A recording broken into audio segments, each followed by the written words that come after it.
محترم عزیزوں اور دوستوں، جب رمضان المبارک کا مہینہ شروع ہوتا ہے تو یہ سوال اکثر پوچھا جاتا ہے کہ کیا جنابت کی حالت میں سحری کھا سکتے ہیں؟ کیا جنابت کی حالت میں سحری کھانے سے روزہ ہو جاتا ہے اور اس عمل کے کرنے سے کوئی گناہ تو نہیں ہوتا؟ اس کا جواب سمجھنے سے پہلے سب سے پہلے یہ مسئلہ سمجھنا ضروری ہے کہ غسل جنابت کے فرض ہو جانے کے بعد صبح تک غسل کو مؤخر کرنا جائز ہے۔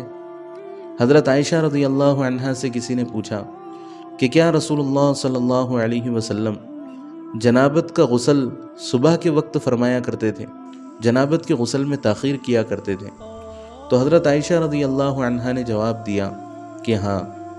نبی کریم صلی اللہ علیہ وسلم کبھی کبھار جنابت کے غسل میں تاخیر فرمایا کرتے تھے، لیکن سونے سے پہلے نبی صلی اللہ علیہ وسلم وضو کر لیا کرتے تھے۔ اسی طرح حضرت عمر رضی اللہ عنہ سے بھی یہ عمل ثابت ہے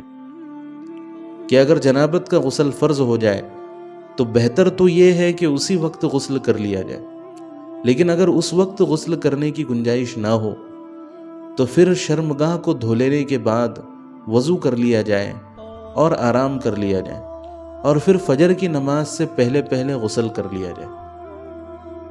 اب اسی طرح رمضان المبارک کے مہینے میں اگر یہ معاملہ پیش آ جائے، سحری کا وقت کم ہو، ختم ہونے کے قریب ہو، غسل کرنے کی گنجائش نہ ہو، تو ایسی صورت میں بغیر غسل کیے بھی سحری کھائی جا سکتی ہے۔ اس سے روزے میں کوئی فرق نہیں پڑتا اور سحری میں بھی کوئی فرق نہیں پڑتا۔ اللہ تعالیٰ سے دعا ہے کہ اللہ تعالیٰ ہم سب کو رمضان المبارک کی برکتوں اور سعادتوں سے مالا مال فرمائے، اور ہم سب کو رمضان المبارک میں نیک اعمال کرنے کی توفیق عطا فرمائے۔ کمنٹ باکس میں آمین ضرور لکھیں، اور اس ویڈیو کو زیادہ سے زیادہ شیئر کریں تاکہ یہ اہم معلومات، اہم مسئلہ